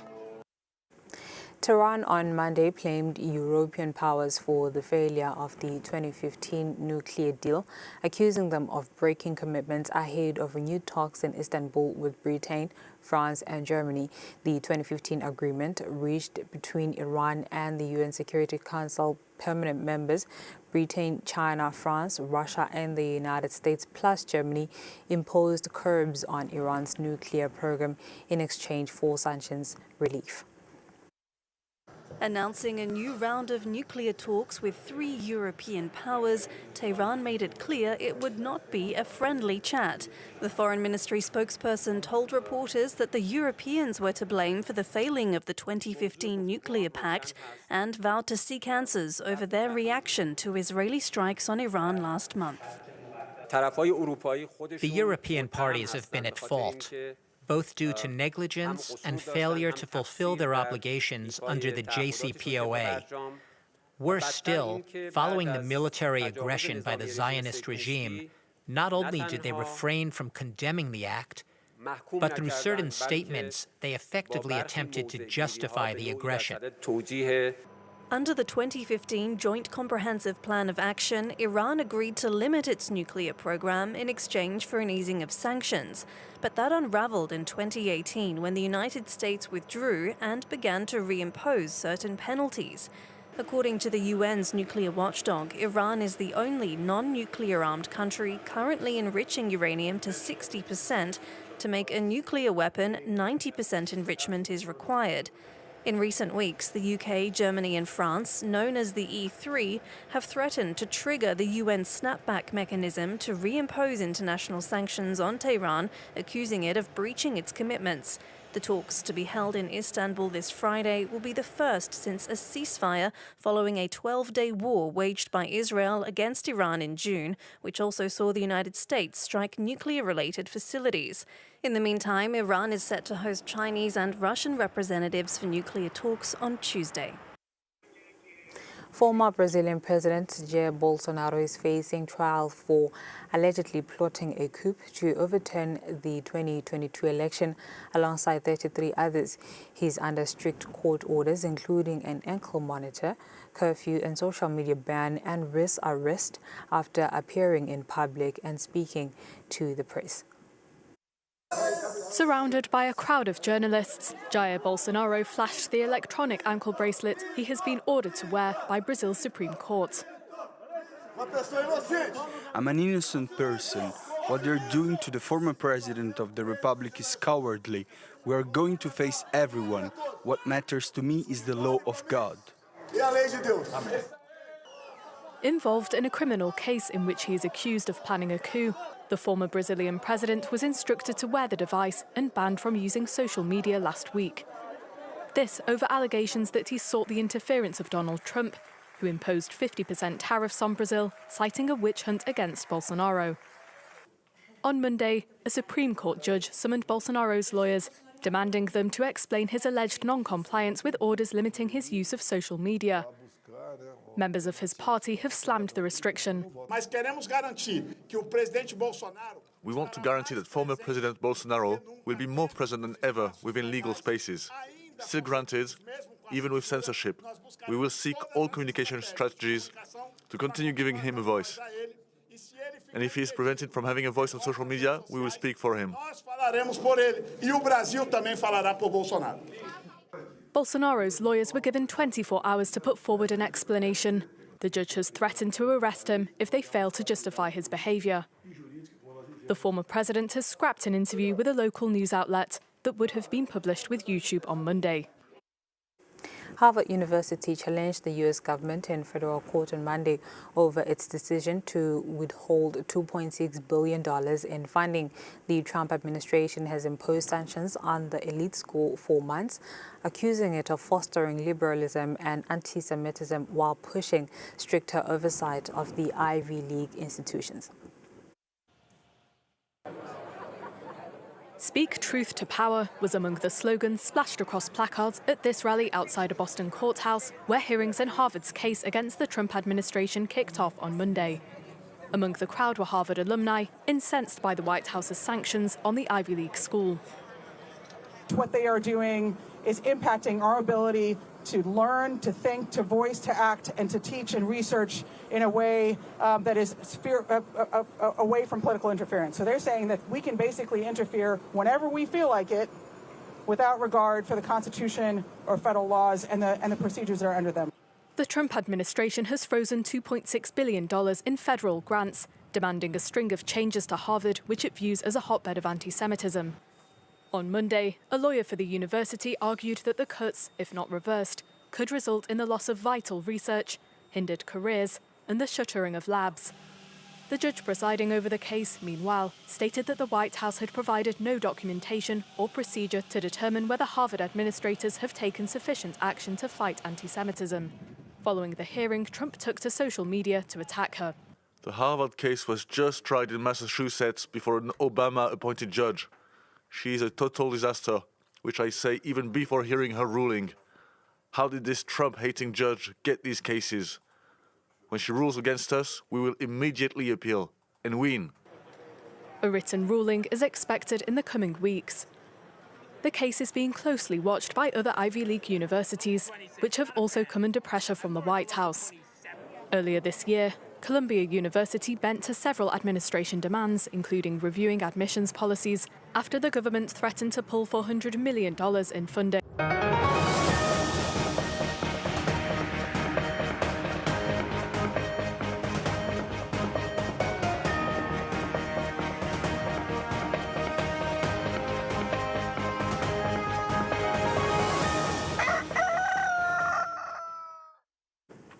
And in sports, the Minister for Sports, Honorable Bonganzima, says positive discussions with the Ministry of Finance on the issue of the sports bill continue, as the next step will be to report to the House of Assembly. The Minister says before the end of this year, the sports bill issue will be a thing of the past. Also in other news, former netball and volleyball player Pilile Katwane has released a book named Dream It, Do It, You Can.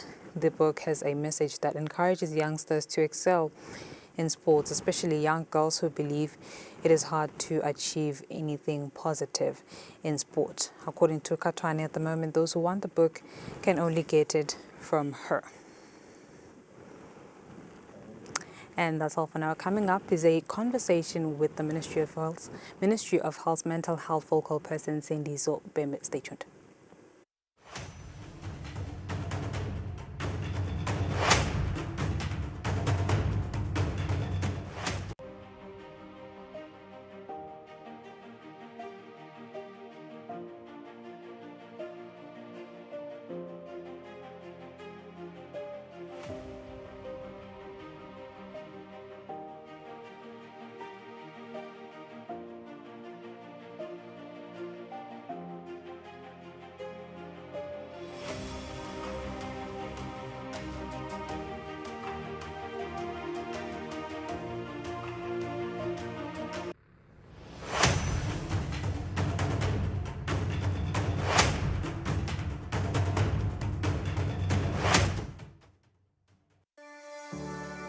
Eswatini TV has signed a code of conduct that is enforced by the Eswatini Communications Commission. We are committed to reporting news that is accurate, comment that is fair, and programming that does not amount to hate speech or the description of gratuitous violence or explicit sex.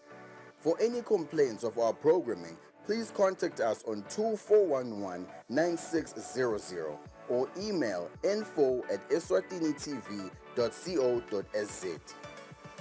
You can also contact the Eswatini Communications Commission on 2406-7000 or write a letter to ECCOM on PO Box 7811 Mbabane.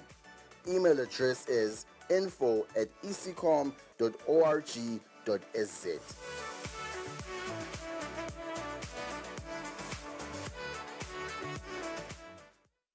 Kude lesinye isikhathi ngaphandle kwalesi abaresearche bafunze.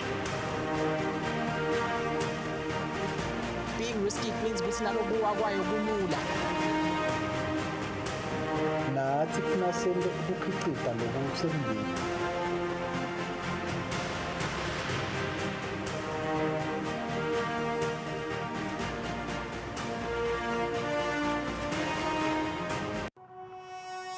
When you choose your adventures, you do so with an open heart and a desire for the unexpected.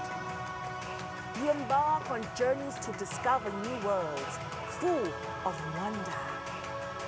You choose a path to awaken your senses, a world to make you look up and realize just how inspiring this life can be.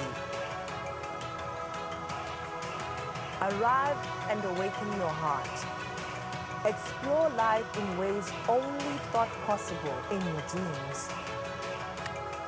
Discover just how far you go to expand your understanding of life's greatest mysteries. There's just one place on this planet with so much to offer.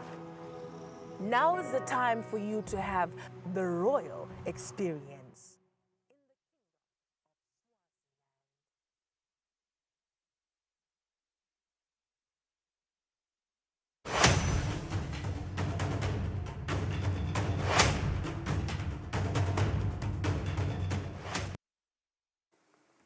Okay, welcome back. 38 minutes after 7. Thank you so much for staying with us. We saw the headline on Tuesday from the Eswatini Observer, which said shock as a senior police shoots himself dead. And indeed, it shook the nation. Also on Monday from other publications, we saw the story.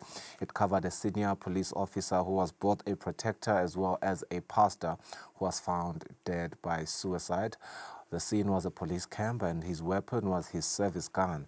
And of course, the message is deafening indeed. So now, we want to go beyond what this headline is telling us from a mere surface level with somebody who works at the front lines, as we want to understand this national alarm bell, exposing, of course, the silent struggle with mental health in a society that is still asking men to be tough and not truthful, still whispering about emotions when we should be shouting for support. Very confusing, Cindy, so this story, because, I mean, when they say someone who's a pastor, this is someone who we normally go to for refuge, you know, for motivation.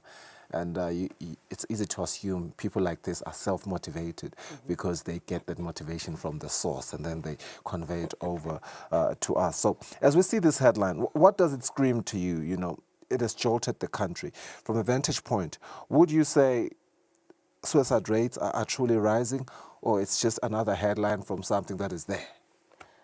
Thank you very much, and good morning to the listeners. Suicide rates are rising, and not only in the Kingdom of Eswatini, globally. Suicide rates are rising. We are seeing a number of incidents. WHO is on track of that, and we're seeing an increase in numbers. Now, this shows that indeed people are going through a lot. As we know, there are a lot of economic changes that are going on. Even climate change can also contribute to that. Relationships, you know, your environment, the way the environment is now, if we could look at it, if we can compare it to what it was before, some 10, even 20 years ago, what it is now, there are drastic changes. So a lot is going on, and hence people are becoming overwhelmed, and they then sort to resolutions that they feel maybe are better in their circumstance.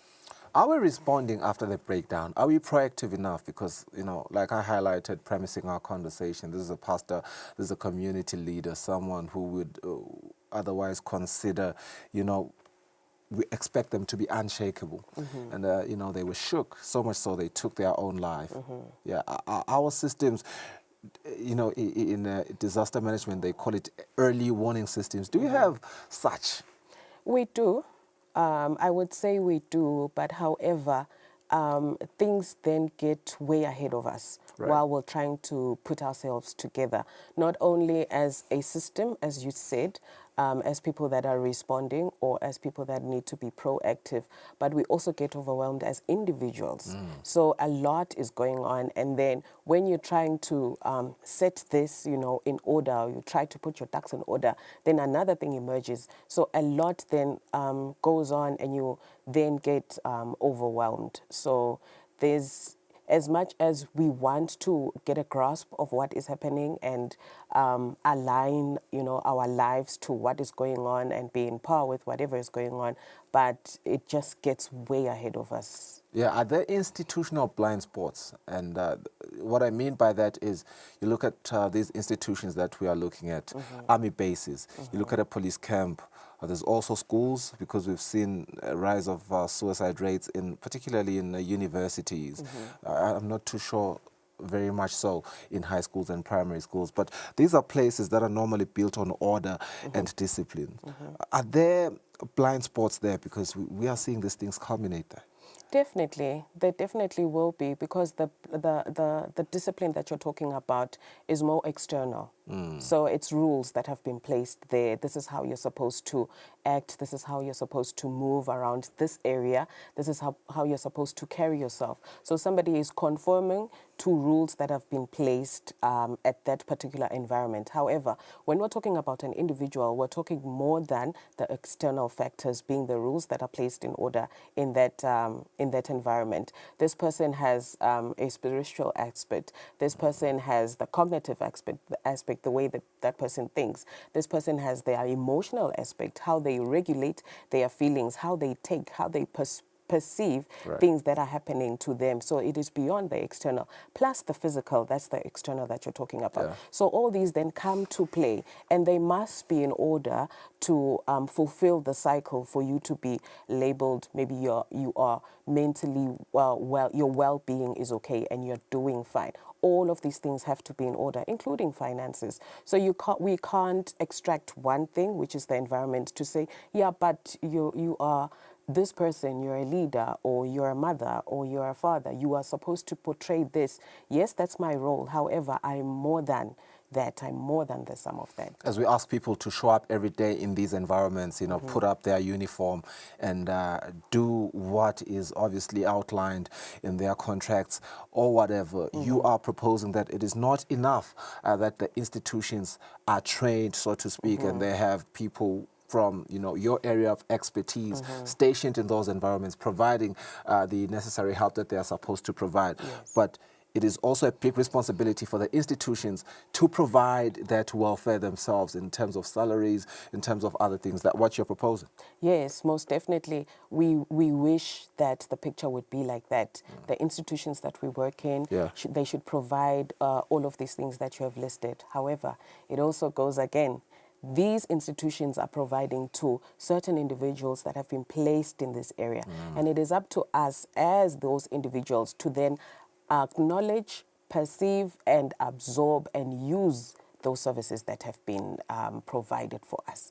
And again, how we uptake those services that have been provided for us and whatever provisions that have been there, again, depends on how are my 5 parts that I've mentioned, you know, cognitively, you know, how am I, emotionally, how am I? And remember, you're talking about the workspace. You keep going to the workspace. I come from home. There's also a lot going on at home. There's also external things like if I was a sports person, something has happened maybe physically to me, I can no longer do that, you know, it's going to affect me. Is it church thing? Everything just comes together and affects how an individual will take decisions, you know, or make decisions and try and cope with whatever's going on. I mean, surely we cannot divorce the reality of the cultural code of silence that still exists. And I know that is one of, you know, the major messages that you continue to drive as we try to change the stereotypes and the social constructs that are prevailing. Let's talk about this cultural context of silence. Is it still there? Because, you know, we like to reference the men are told to be strong, to be silent, and to just bear whatever adversaries that they are going through.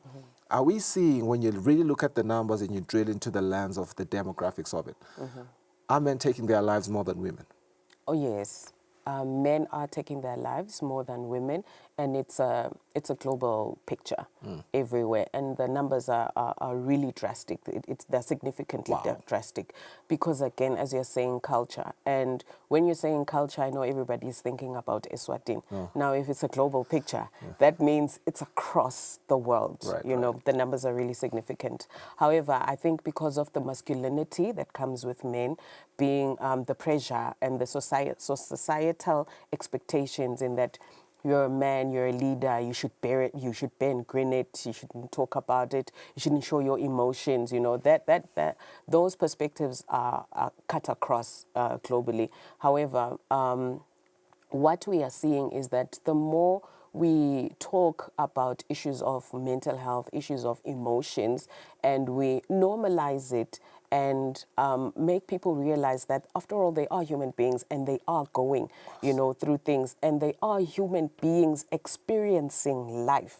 So the experience will come with emotions. Therefore, you are right, you are well right within your emotions to feel whatever you're feeling, and you are expected to express that. And that is what we are seeing in terms of, you know, the numbers when it comes to counseling.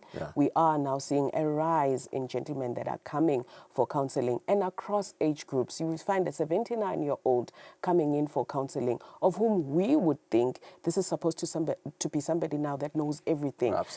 Their wisdom and you know, is just vast, you know. But they were able to humble themselves to say, this is overwhelming me, and I heard that I can get help at whatever place. And that is really, really commendable from our side. You know what? This is such a compelling incident, and it you know, puts us in a position where we really have to ask thought-provoking questions. And I'm saying this because, you know, normally, and I'm saying this with a disclaimer, I'm not saying that suicide has been something that we have internalized and we have made normal. But when somebody who is a pastor, who is a community leader, takes their own life, it makes us really want to question what are some of these red flags that we are not seeing as families, as co-workers, as community members, to say, you know, we really need to change what is happening. What are some of these red flags from your vantage point that we should be able to see, even when it's hard to see them? Okay, that's a very good question. However, may I start by saying, we see these flags. The thing is, we do not know what to do. We also feel helpless, confused. What do you do? What do you mean? What do you mean when you're saying, you know, people that are by the funeral parlors and where they're better off there? You'd be like, you know, what do you mean? Yeah. You know, what's with this? That's already a sign. People talking about other people that have died, you know. People talking about, what would you do if I were to die? Would you miss me? You know? And you'll be like, I'd miss you. I'd take your phone. I'd take your tablet. I'd take your what, you know, your car. We play around all of this. You'd find people calling on, like, making a party, you know, inviting all their friends. And you'll be like, the most stingy person, you know, is hosting this party and they're spending all of this money. For them, it's possibly a way of seeing his close people or her close people for the last time. It's a way of bidding farewell to them, though they will not say it. But we'll be excited about it that, this person hosted a very lovely party. It was lit. It was on fire, you know. For them, it was that. So the signs are there. And because, again, we are also overwhelmed with what we are also going through, sometimes we miss them. It's then, if you realize, when somebody has passed on, it's then we then sit back and reflect and go, you know, they once said about this. You know, they once talked about this. You know, they once kept asking about which method do you think is the one that takes people's lives, you know. And we all go into a discussion. Yet for them, it was a way of research to say which one would be the best one for me, you know. And when they're asking, would you miss me? They're also trying to source and find out their value around these people. And again, we always joke around, you know. It's like we're saying, no, it's okay, you can go. You leave us behind. We'll take care of your, you know, your material things. They'll be ours. And again, that is devaluing the person. A lot is going on in that person's mind that we do not know what's happening. It's quite interesting because, as you mentioned, that you know, it's only when the people have passed on that we take the time to reflect some of the utterances they've made, some of the behavioral changes that we saw. I'm thinking about perhaps slightly different situation, but very similar at the same time.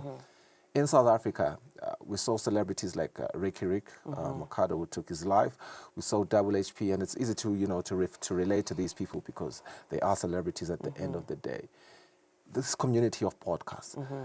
They went on podcasts and they spoke about, they spoke on their depression, the masculinity stereotypes that exist. And these are people that are considered rich and wealthy. Ricky Rick was driving cars that people wanted to drive. He had all the money. And yet he was depressed. He took his life. Surely these red flags, I suppose there's a responsibility in us to really listen when people talk to us. Yes, there you go. Remember, I started by saying we do not know what to do. Right. And the first thing to do is to listen and respond appropriately. Right. So if I am rich and I have everything under the sun according to you, what you desire, you are seeing that materialistically, I have all of that. But if I'm saying I'm depressed, that means I don't have everything. Now I'm missing the emotional part that money cannot buy. And if I'm saying I'm depressed and I'm going through a lot and I feel I am hopeless, you know, I feel hopelessness, I feel there's no meaning in life, then it's your responsibility, unfortunately, to then step in to say, what is going on? How can I be of assistance, right? When I'm asking you, how can I be of assistance? All the materialistic things no longer matter. Now I feel valued, heard, and seen. Money cannot buy that.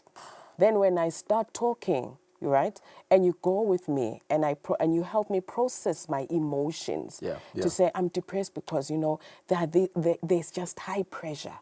So much pressure. I have to, you know, deliver in whatnot. I have to show up in whatnot. I'm tired.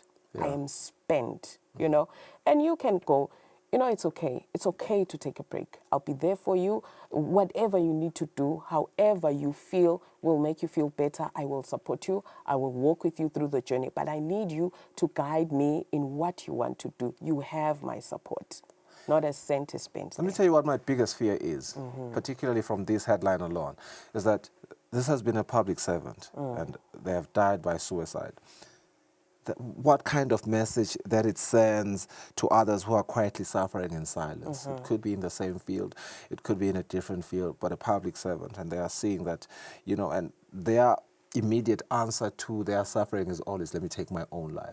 So that is my fear, the message that it has sent.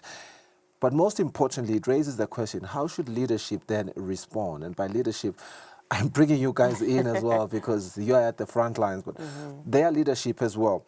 Not with statements, but with action. What is the kind of action that the leaders should take now? Well, you know, as you're putting it like that, WHO, when it comes to suicide, the theme as of 2024 to 2026, the theme for Suicide Prevention Day is it's time to change the narrative. Let's start the conversation. We need to start the conversation because we are afraid to talk about suicide. It's a taboo, you know. A lot of people have certain rituals around that when somebody has passed on, you know, by suicide. So again, if it's like that, we are afraid to talk about it. So the message is, let's talk.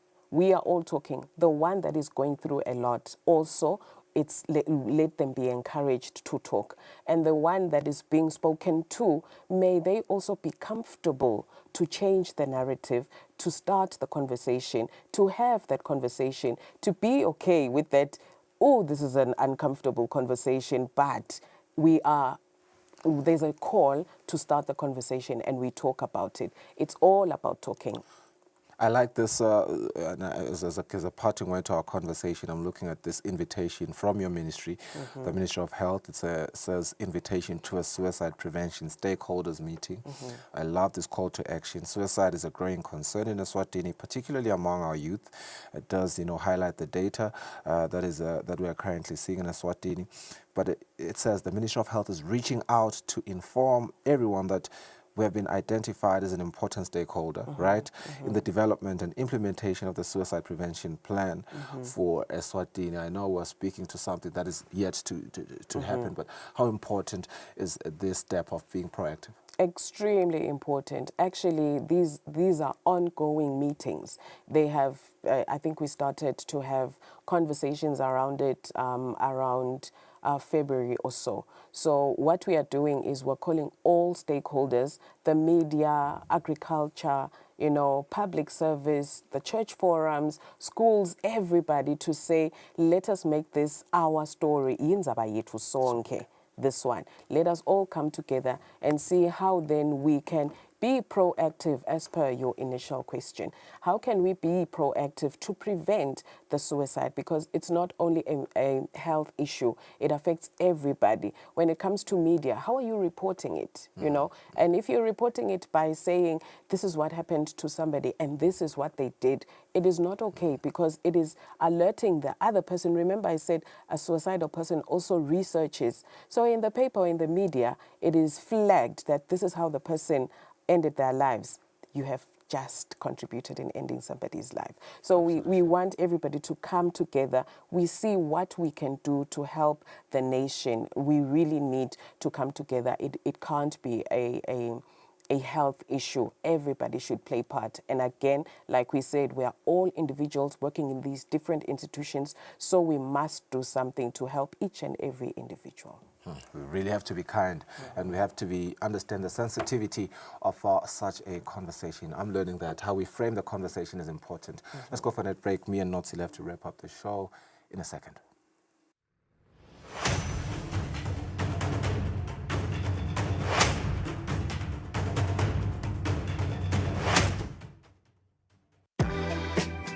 Welcome to Eswatini Lifestyle. This is your ultimate guide to the entertainment, to the lifestyle and the culture of Eswatini. Eswatini Lifestyle. Eswatini Lifestyle. Eswatini Lifestyle. From 6:30 to 7 p.m. On Eswatini TV, Sibuko Semaswati. On Eswatini TV, Sibuko Semaswati.